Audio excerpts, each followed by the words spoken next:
It's Monday, October 7, 2024. I'm Albert Mohler, and this is The Briefing, a daily analysis of news and events from a Christian worldview. Well, there are certain dates that are simply etched as if in stone. December 7, 1941, that would be the Japanese attack upon U.S. forces at Pearl Harbor. September 11, 2001, that would be the attack of Al-Qaeda upon the United States, primarily in New York City and in Washington, D.C. And, of course, October 7, 2023, and that is the deadly attack by Hamas upon Israel, the first major and deadly invasion of Israel as a nation-state since the 1948 War of Independence, and one of the deadliest in terms of all of Israel's history. And every one of these events, every one of these dates etched into memory brings up an entire system of worldview issues, an entire historical context, and a moment of decision. December 7, 1941 was, as President Franklin D. Roosevelt said, a day that will live in infamy. That is to say, it will be remembered in human history, particularly the history of the United States of America, as a day of infamy. A surprise attack upon U.S. forces there at Pearl Harbor. But it invokes an entire memory of the most significant war thus far in all of human history, what we know as World War II. All you have to say is Pearl Harbor Day or December 7, 1941, and that entire system and network of memory is invoked.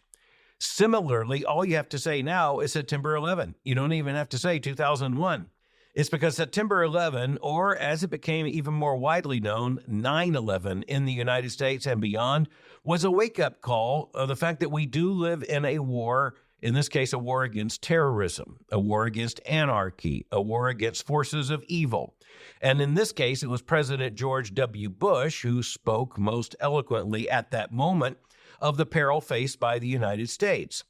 And now we're looking at October 7, 2023. You'll recall that this was that horrible attack upon Israel. And just a year later, we need to step back for a moment and recognize once again exactly what happened. And then we need to take an account and understand what we know about the world now that we frankly didn't know a year ago. There are harsh truths, but essential truths we need to know and think about because we may not have known them before October the 7th, 2023, but we certainly have learned them. We know these truths now. And so let's just look back at what happened on October the 7th. On that date, Hamas, a terrorist group, an Islamic terrorist group that has been primarily located in the Gaza Strip, in the Palestinian-occupied territories, it launched a deadly attack upon Israel. And this means inside of Israel. And with hundreds of combatants, the Hamas forces went into Israel and killed approximately 1,200 people. Not only did they kill approximately 1,200 people, but this also included at least 787 civilians and no less than 56 children. So this was a deadly attack. It was a premeditated attack. In its own way, it was an ingenious attack, using even such things as kites in order to carry out the attack. But it was particularly evil in the form that the attack took. For instance, going into a concert of young adults and just killing as many as possible, chasing people into houses and then mowing them down inside their homes. It was an attack intended to make a statement in blood, and it did.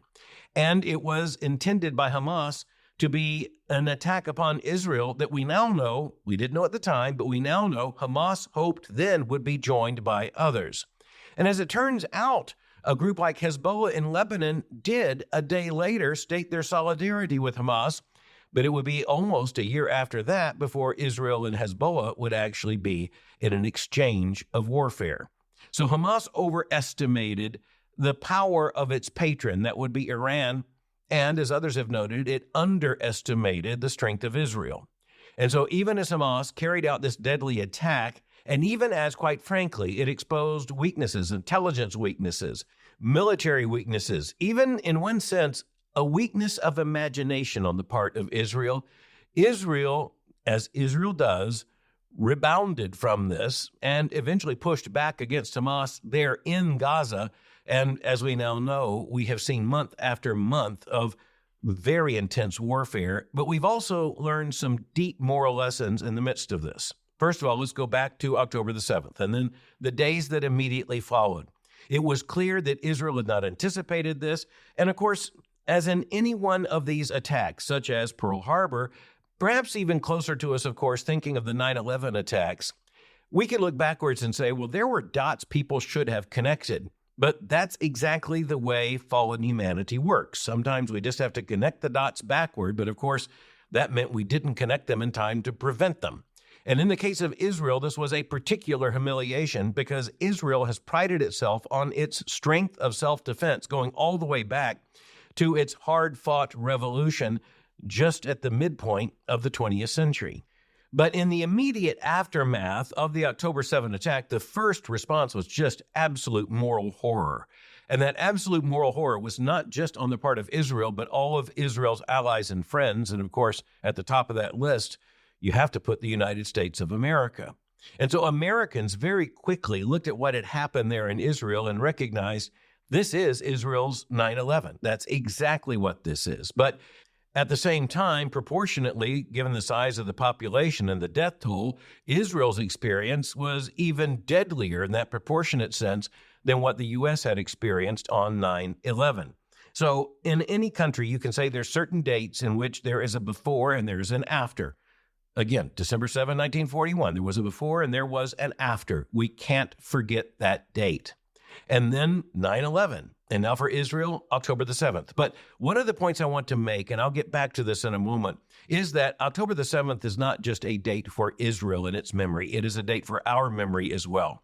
It was the death of certain illusions, and it was the awakening of a certain knowledge that we can now not forget. We cannot afford to forget.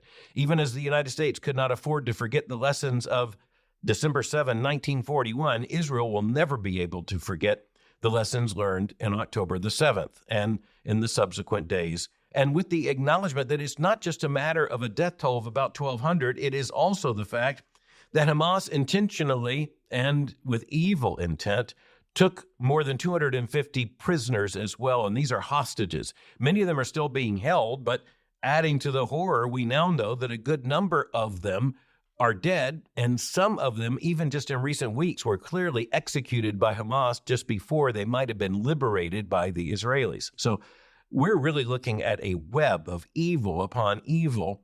And of course, Israel has had to respond to this. Politically, by the way, going back a year ago, it looked like this might be a fatal blow to the government of the longest-serving prime minister in Israeli history. That would be Prime Minister Benjamin Netanyahu.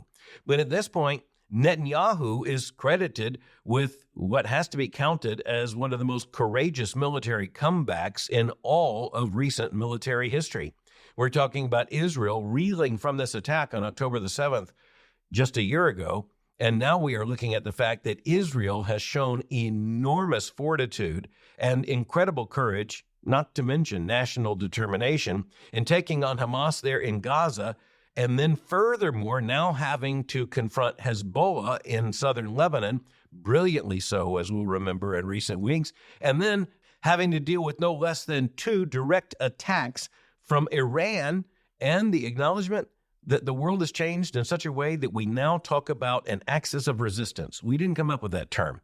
It was George W. Bush, who as president, came up with the term the axis of evil, but it is Iran that has put together this axis of resistance, and it includes proxies such as Hezbollah in southern Lebanon, also in Syria, Hamas there in the Gaza Strip, and then you look at groups such as the Houthi rebels in Yemen, and you are looking at a deadly constellation of groups that intend evil and have carried out evil acts and intentions, all 3 of those groups, Hezbollah, the Houthi rebels, and Hamas.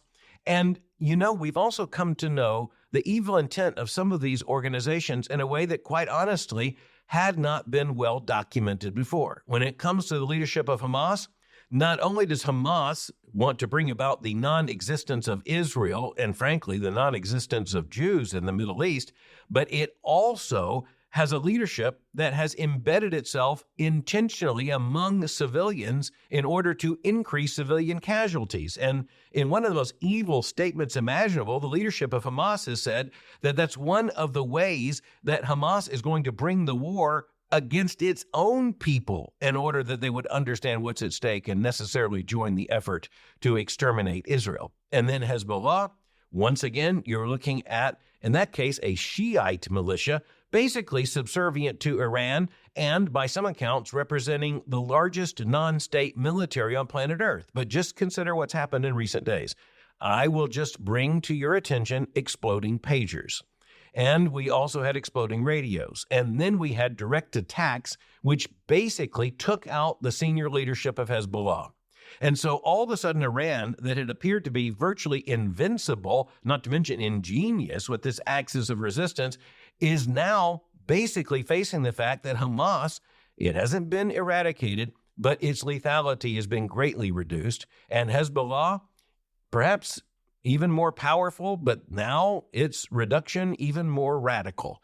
And so we're about to find out what this world looks like. But the big lesson is this: freedom has enemies. And just remember that Israel, which is by no means faultless in terms of its history, nor is the United States of America, but both are constitutional governments in which eventually the people have their say. And both of them are established upon an understanding of human dignity that, quite frankly, stands out in direct contrast with the view. Well, let's just think about this for a moment. You have Israel's understanding of how and why it must fight, and then you have Hamas intentionally bringing about civilian casualties of its own people to make a point and to raise the stakes. So when you're looking at human dignity, and again, no nation is flawless. There is no nation without sin, without error, and quite frankly, without making mistakes. But when you look at Israel, we are looking at one of the most crucial allies the United States has, and we are looking at the only elected government based on this kind of a democratic process anywhere in the Middle East. And we are looking at a nation that, even though you don't hear the Biden administration saying this out loud, we're looking at a nation that is absolutely essential for our defense and for the defense of American interests around the world. So this is not just American friendship with Israel. It's not just Israel's friendship with the United States and our allies.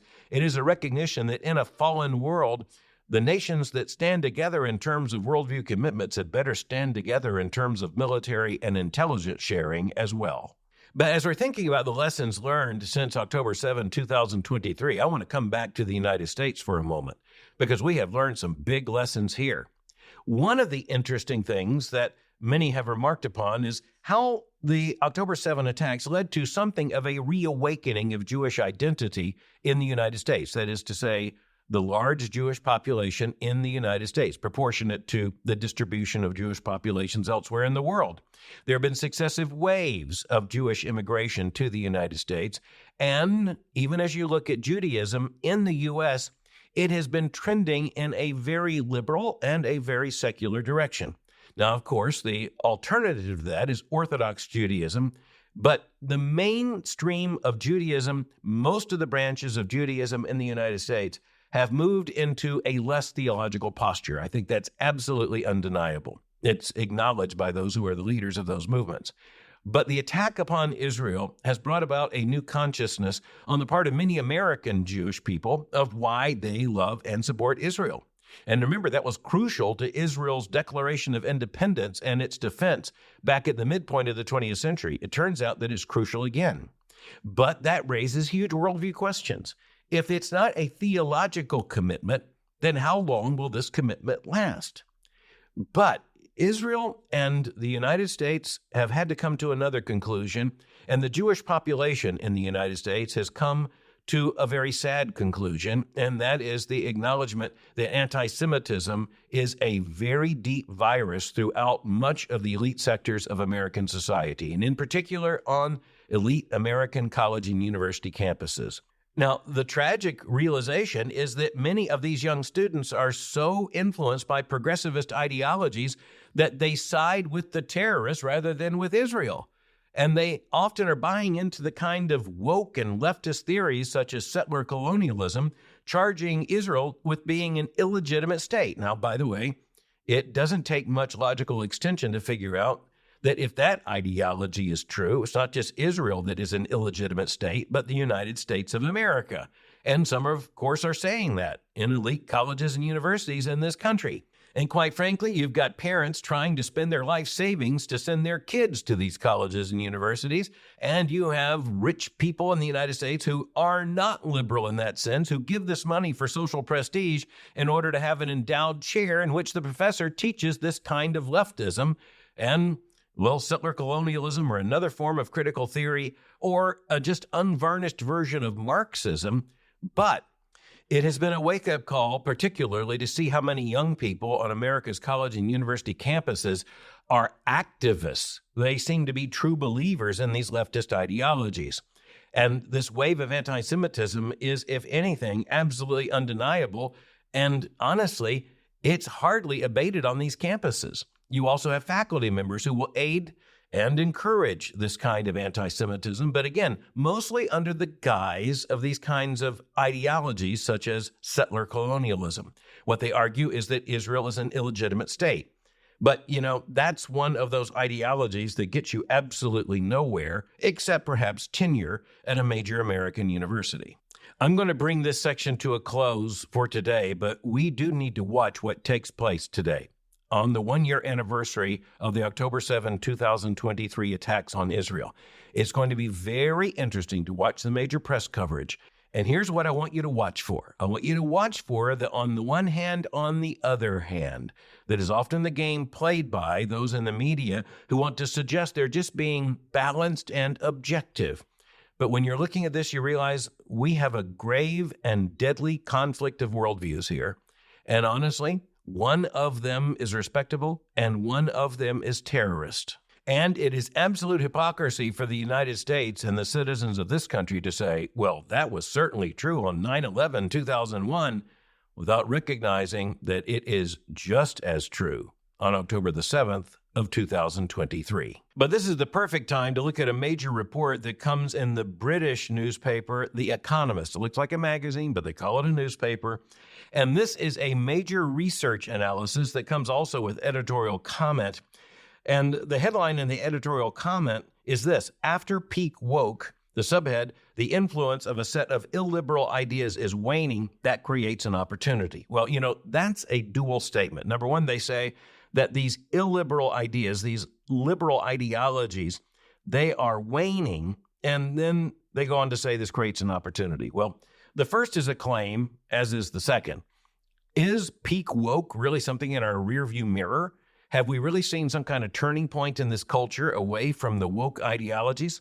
I have to tell you right up front, I am suspicious that we have passed peak woke, but I always think that what happens is that when you have people who buy into those worldviews, they learn how to express those same ideas differently, and thus you see them show up just in a different guise.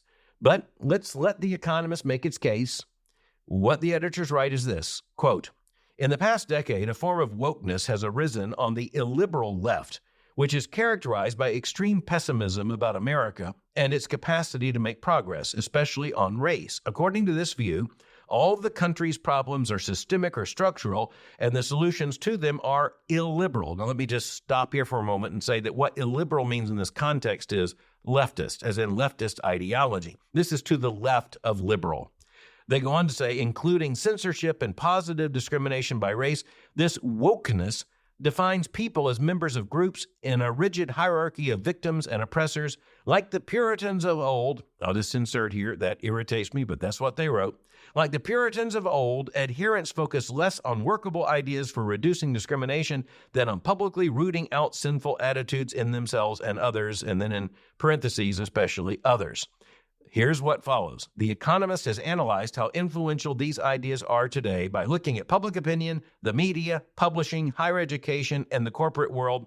The editors say, again, quote, "Using a host of measures, we found that woke peaked in 2021, 2022, and has since receded." Okay, now that's quite a claim. They're saying that peak woke was about 3 years ago, 2021 to 2022, and it has been receding since. Now, let me tell you the good news. It has been at least visibly or audibly receding in some ways, because you hear some of the arguments at a much lower volume than you did back then. And you, at least in terms of, say, public comment and the conversation on American college campuses, Now, again, I want to make the argument that being on those campuses convinces me that the ideas and ideologies aren't gone. They're just being repackaged. But nonetheless, I think if there is a reduction in peak woke, it's not so much among those who were the producers of wokeness, but among those who were just in the larger culture and kind of driven along by this ideological and political movement. I do think that where you see a significant step back, for instance, is when you look at American corporations. A lot of American companies have decided they cannot afford to look like they are turning their companies into marching armies for wokeness. And so you see company after company, whether it's Fortune 500 companies or just say even something as local in rural Kentucky, for example, as Tractor Supply. You see these companies just backing off of DEI and ESG ideologies. Now, again, I think we're going to have to watch to see if they come back in a different form. But, it does at least tell us something about the fact that some of these companies, even just to guard their own bottom lines and accountability to their own shareholders and out of fear of losing their customers, by the way, a little footnote here, just think of something like Bud Light. And here's where you understand that those fears are leading to some distinctive differences in boardroom conversation and in the policies that we learn of later. But when it comes to American higher education, I just have to tell you, I am not very optimistic. I am not even really hopeful to any extent that the ideologies have been reduced. I think what happens in every one of these cases is that they are rebranded and they come out with a new ideological label. The Economist makes an interesting point when it defines its terms. Quote, "The term woke was originally used on the left to describe people who are alert to racism. Later, it came to encompass those eager to fight any form of prejudice. By that definition, it is obviously a good thing," end quote. So that's what The Economist is writing. But then, quote, "But Democrats seldom use the word anymore because it has become associated with the most strident activists who tend to divide the world into victims and oppressors," end quote. Now, let me just state, they don't just tend to do that. That's the center of their ideology. That's not some kind of fringe belief. That's how they look at the world, period. The Economist continues, quote, "This outlook elevates group identity over the individual sort and sees unequal outcomes for different groups as proof of systemic discrimination. That logic is then used to justify illiberal means," again, that means from leftist ideologies, "such as reverse discrimination and the policing of speech. It is this sort of woke warrior that Republicans love to lambast," end quote. Well, it is simply the fact that they represent a clear and present danger to American society. You send your kids to any kind of, say, elite college or university, or more dangerously, an institution that isn't elite but wants to look elite, you see these woke warriors everywhere. And it is now woven into entire sectors of the curriculum. So, for instance, there was a recent study just looking at conservatives and liberals in higher education, and I made reference to the study on the briefing, and it points out that there are entire subject areas, there are entire degree programs in which there basically are no conservatives because the ideology behind the program is itself so leftist. Now, speaking of the change, if it's a real change, and again, I am doubting that it's a real change, there is a change in language. My suggestion is they just relabel things, but listen to this. Quote, "To corroborate the trend revealed by opinion polls, we measured how frequently the media have been using woke terms like intersectionality, microaggression, oppression, white privilege, and transphobia." Listen to this. Quote, "At our request, David Rosado, an academic based in New Zealand, counted the frequency of 154 of such words in 6 newspapers, the Los Angeles Times, New York Post, Wall Street Journal, Washington Post, and Washington Times between 1970 and 1923. Now listen to this, quote, "In all but the Los Angeles Times, the frequency of those terms peaked between 2019 and 2021 and has fallen since," end quote. So one of the reasons why I mentioned days ago, citing an LA Times article, that the LA Times is, if this is conceivable to you, even more predictably liberal than a newspaper like the New York Times. Yeah, there's still a difference between the East and the West coasts. But as we draw this to a conclusion, thinking about the consequences of wokeism, I want to say that just relabeling these ideologies really isn't going to help. If anything, it hurts. And it makes it even more difficult for American citizens and American parents and the students and children of those parents to understand what in the world they're really being taught. But we do know this, and this is where the Christian worldview comes with a strength of analysis that, frankly, the secular economist doesn't have, and that is this. There is going to be a dominant worldview, and if that dominant worldview is not tethered to theological truth, to theistic truth claims, then it is just going to march progressively always to the left. And that's not just an accidental pattern. If you reject theism, if you reject belief in God and an anchoring belief in objective reality that is grounded in a creator God, then you are going to eventually and progressively and inexorably, inevitably, you're going to be pushing further and further left because your analysis turns out to have problems, and there's only one way to go if you hold to that worldview, and that's further left. And that explains the history of American higher education over the last 100 years. And if the Lord tarries and nothing changes, it's just going to get worse as we look ahead. Then again, this is where biblically minded Christians remember that we are called to a battle of ideas, and we need to be involved in that battle. This is not the call for retreat. It is instead a call that we all must answer in terms of this kind of ideological warfare, this kind of intellectual conflict. And if you think you can escape it, I just want to say you need to understand your children will not escape it, nor certainly will your grandchildren. And if that doesn't have your attention, frankly, I don't know what will. Thanks for listening to The Briefing. For more information, go to my website at albertmohler.com. You can follow me on Twitter or X by going to twitter.com/Albert Mohler.